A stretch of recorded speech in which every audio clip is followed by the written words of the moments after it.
tian công pui trăng khan thui lâu tế cần cả tian đại nuam tắc mấy làm thêm sầu hay tại hiện buông để zoom tới bộ kẻ nó xa nó sẽ tỏ này chọn đại nuam tắc cái làm thêm sầu thêm sầu chọn hạ đâm song song mấy hmun lâu đại nuam lúc tụi cái tiếng là tâm kolum lu tukpo helai hna chuan azia takhop mai yang kan chho ta kan chho che dinglam a hian hei lungphun poimo tak tak alo ma lai lungphun po hi a san zong hi a inzia kem ka che alo tuna kan hmuang hian hei a sang thakop mai fit som pathum emo som pani bor vele mo chu ni karing chu tiang khop a sang chu ni ya anh ziak nghe kan enang lai lungphuna hian Mizoram ta na British kutanun lan te kan shareng ti anh ziaka an hoi akhiana sap tongin anh ziaka we remember Mizo patriots who laid down their lives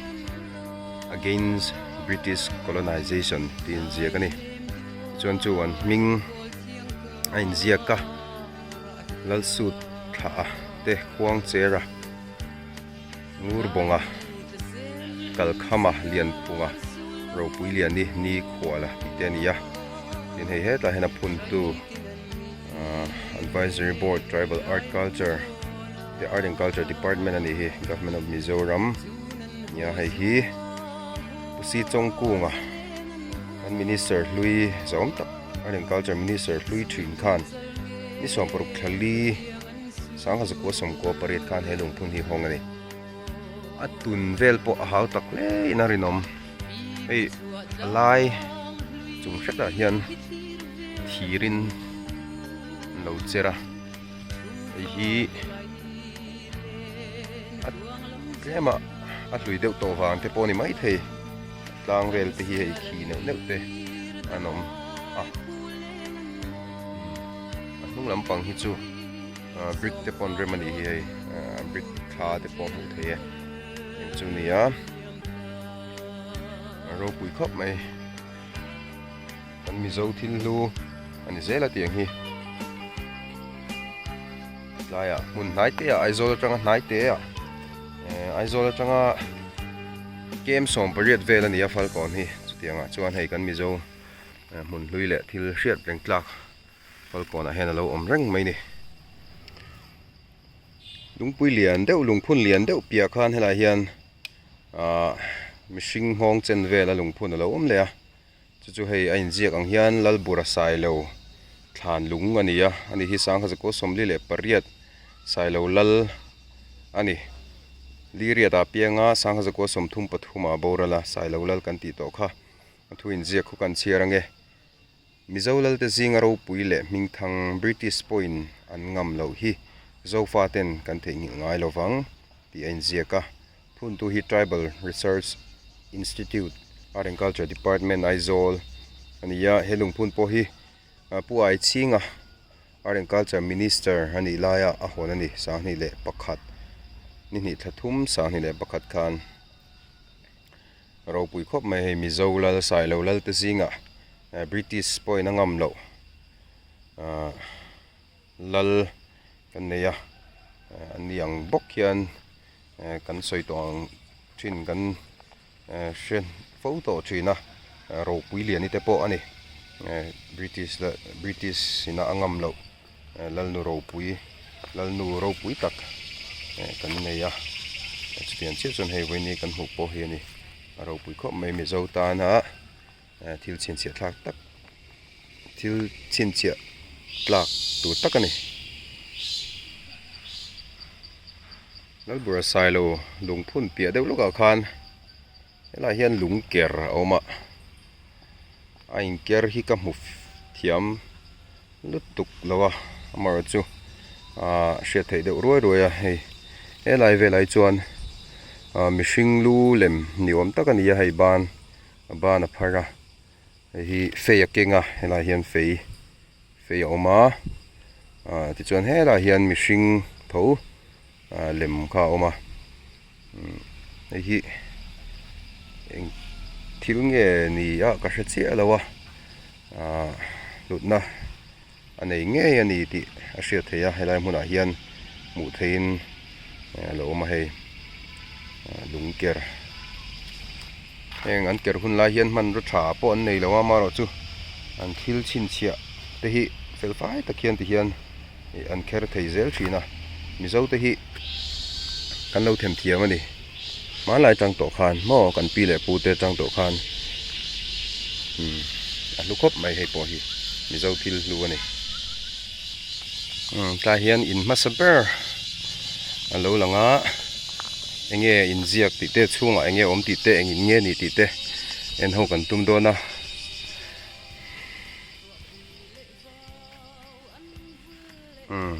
a ziak alo la chen deuh hlek to ni helai hi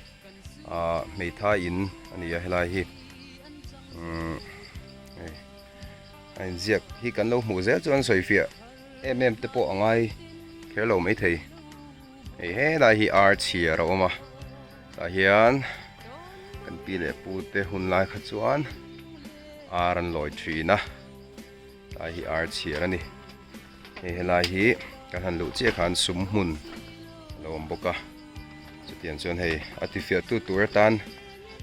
suk le sum lem te lawma ta hian bu te bal te po an niang lai hmuna hian an deng thin ani chuan hei a chung hi a thim ang reng khop maya kan camera hian a zo kherang emo yang hian ania a chung am dan chu hi ni hi mei thai in ania hei lai hi Tuithawl lo ama hi Tuithawl ani hi ma lai kan Mizo nulate chuan tiang mang hian mau mang hian Tuithawl an siam thina chu ema pai konga te phurin la tak taka tuiam choi thina ni he lai hi chingal thorna te po lo hlom ani hi chingal thorna kan hmuwa hi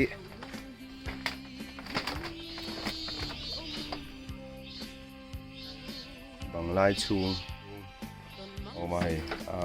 azek te polo intar hi ni namo chumi chunga chuan hei mizo pa bu zem lo mani lo in pual tianga hian an bu te khan chung khom thin ani kan man lai khan zem tha ten nei velova man ro danga han siam na tu te an la khom na tu te an nei thin lawa chunga tan chun hei bu zem kha mawan chia an han vial kola chtian chuan bu an da thin ani chuan hei banglai chung pia hian mutna oma hi pon pui te po lo mani hi hei kan Mizo la kha an sai ti hian pon pui an han ta thina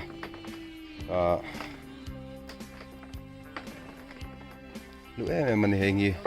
hun lai ka chuan he ta tap chak te lo ma hei rap chung te helai tap ania hei an ti sang ewa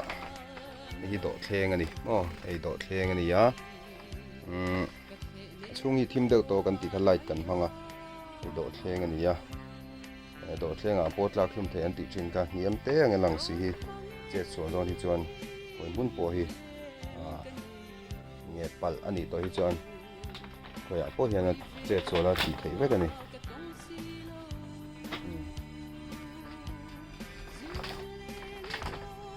le kon na kan chu le tong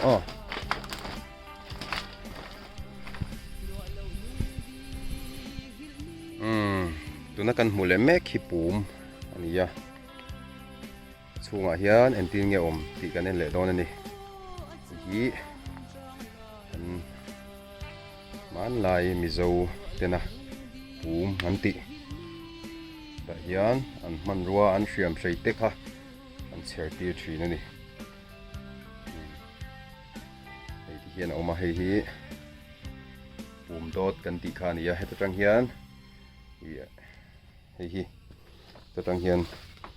hian boruak te kha boruak kan pe a chuan he ta hian thir cher kha awma ta hian manrua te kha cher thina helai lung chunga te hian cher thin ani hei hi manlai Mizo pum chu ni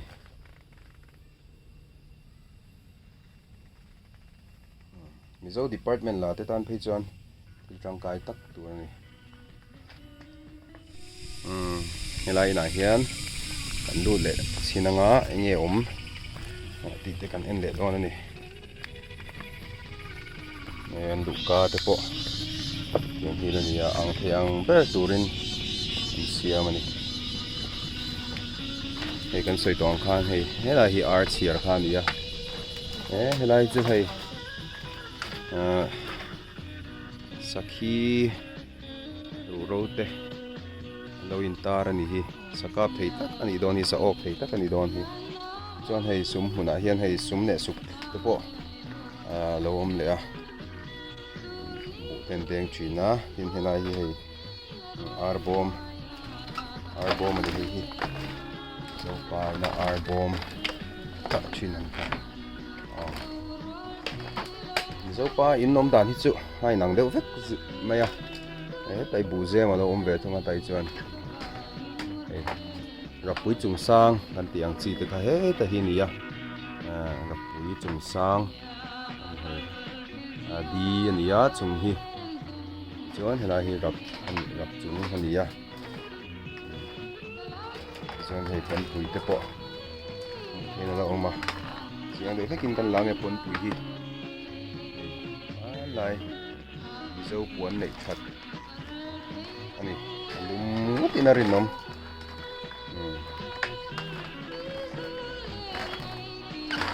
lai hi 𝐙𝐨𝐤𝐡𝐮𝐚 te kan hmuh a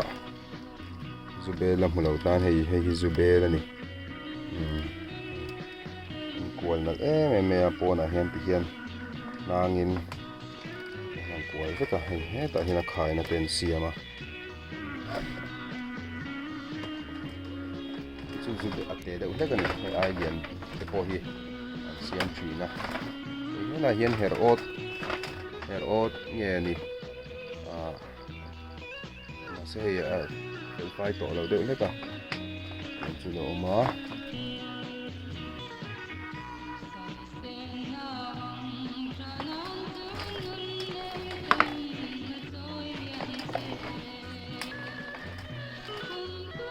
hian hei khum le ta chhuak hi kan rap ri ruk mai ni hei chhuak hi dar chin khan athim deuh hleka hei mei thai na khan kan han soi fe le deuh hlek nga hei helai hian choina ma lo oma pakhat hi kan la chhuak chinanga chen deuh hlekin kan ni hei ni chunga hian tui han da thina ema han phul thina ni nula ten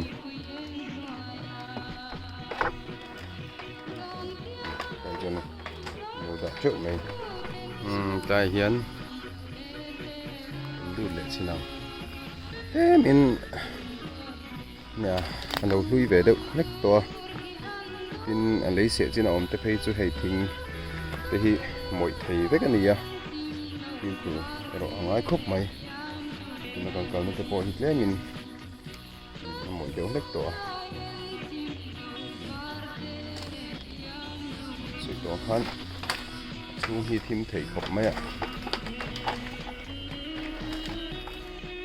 lại rồi cho anh súng mà nó đã vắt mình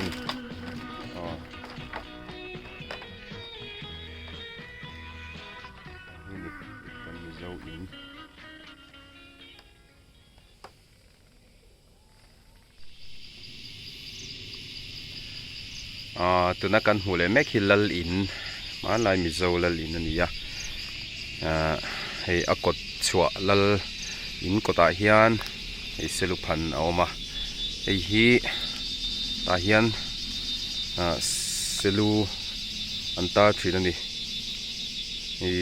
chongchen le khong choi anom ni khuwa an ran tal te kha ta hian thingkang mawi taka hian an tar thina atlang puin thingsia thing hi an hmang deuh bik thin ani selu phan tan hian chu ani ei mawi em mai ni ta hian selu an phan thin ani ei na po hian selu hlui to deuh tak mai alo oma ma se ala mawi em ala hlu em ani chuan hei lalina hian ta hian lalina om ta a lalina hian kan lut chin don ani malai Mizo lalin chu tuna kan hmu ang hi ni a hei hei lalin ni a kongkhar hi hei malai inre reng chu ati hian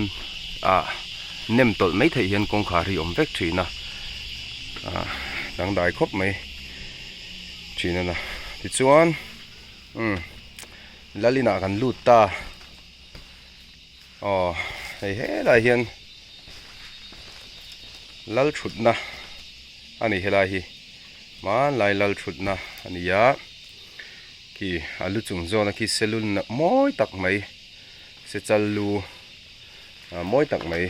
lo tar boka kan dat na yang hei moi khop mai chuan hei ta hian lal pa ha thu thin ani hei lo tabal deuh lek to a heng te hi an siam that le thei ni se plema ai moi nai deuh emo ai thazokin an ti le thei se ala hlu don chau in alanga chuan hei sa sang lu salu ta hian an tar thluak mai hi sangal te po ani then hi chu sakhi te sazuk te saza te zong lu te po amang te ngal sangal te chuan hei sakhi te chuan hei tara chuan ta hian kan lut phei le ang lalin vek kha la ni helai hi ta hian lalin hi pui mai minaran in ai chuan ale tin azaw ani hei bu zem te po ne ya hei ta hian tak sak te oma an soi tong han hei khum te po om ve ni ta hian chuan hei lai hian hei zubel ha kan hmu le zubel kan suak china nge hei ta hian hi lal ina zubel ani hei atlang te lo ke deuh hlek to ni hei chu chuan hei helai hian pathum kan soi tong khan heng zubel te hi pon nama hian ti hian sai nang in tuam chual le ka hen ta hian a beng an siam heng te khai nan khe ne mani hi man nai Mizo pa la lin dan chu ni ya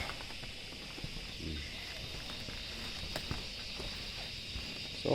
nai son so thul te po kan hmu ni tiang ate son an puan tha te an da lu thina tiang son man nai kan Mizo pi de pu te hi an lo fing ne ma thil hi an lo ti fel fai ve thap je ni nai po hian hei pon pui kan hmu le a an soi tong khan minaran in ai chuan an lal in te hi zaw zoka alian hluai mai ni tun lai tong kam takin mo alian deuh hluai mai ni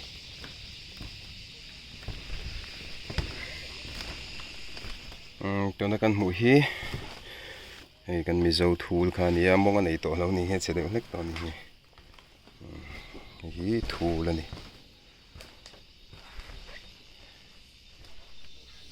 tụi nó cần mũi set chua ra nè á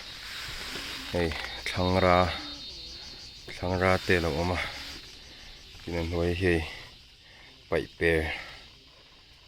một tuổi lâu là bốc à dù bé nó nhớ kệ anh ấy hi kiến đã khó mà nè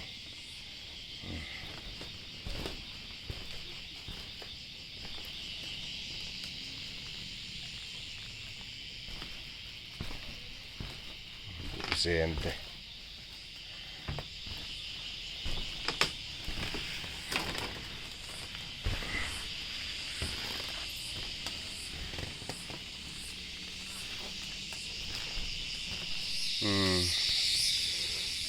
ta hiện cần lút lẹng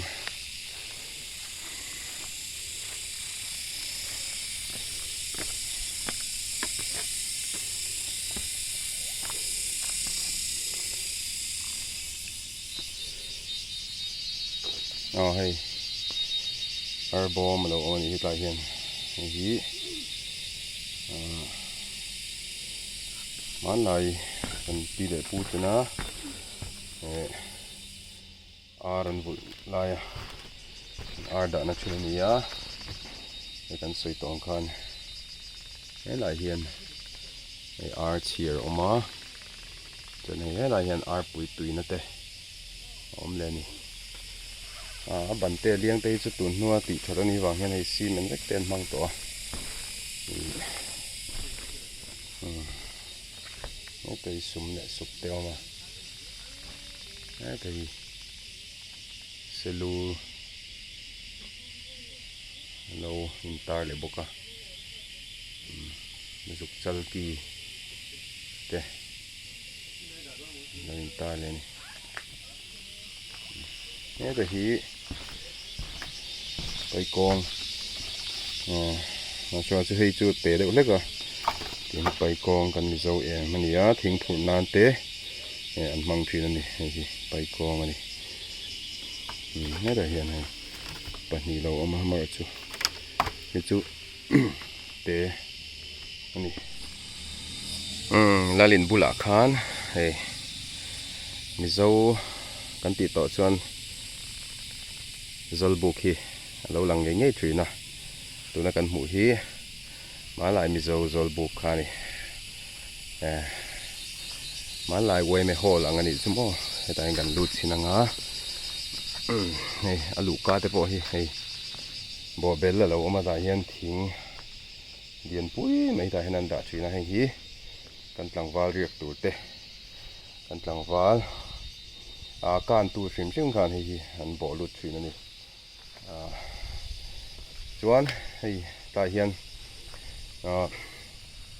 no pang ten thing an form thui na zolbuk ami tur hi chuan ta hian an thing form te kha an the khom thui na ta hian an soi tong khan kan tlangwal nupui na nei lo te tin nupui nei lim te po an riak ve tho thui na ni som panga chung nam te chu an riak thui na chunga hian ro ten rel thui na ra la ka khwa te han ven hin nan an mang thui na acha le zana te hanin buan thiam thui na ti chuan hun limom tak an mang thui na ni he zolbuk chunga hian an ro rel na hmun na ni ya kan soi tong khan tunai anga chuan an wai me hol anga ni poimo em ani Mizo te tan zolbuk alu kan bo ve chin ange ei ke ma chu lang lo mai ang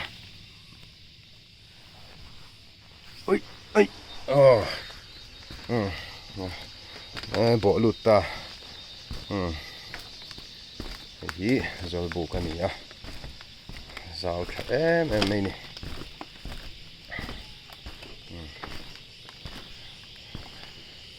helai hmun hi Zokhua helai Mizo typical village Falkawn mi hi kumsang ni le som pali ni ta in ka sia ka khan misual kut tuarin kan ti don nge ni mi kut hlei tuarin kang vak me heng thil hlui tam tak hi akang chia ti chuan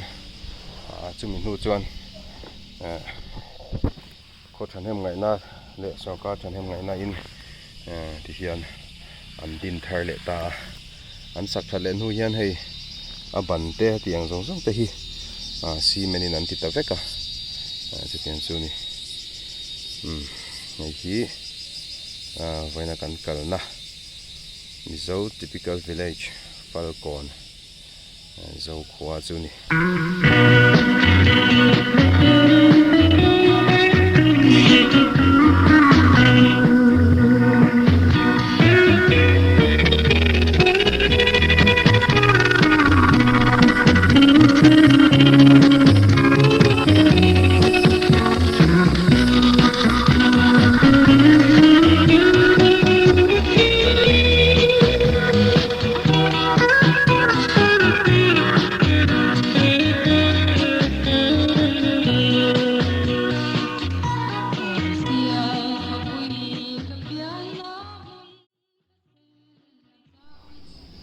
tuna kan hmu le mek hi tai te sena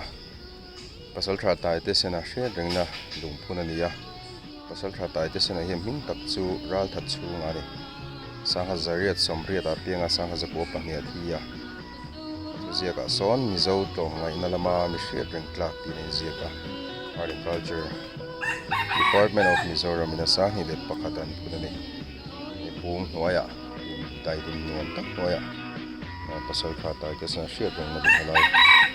Zokhua Falkawn hian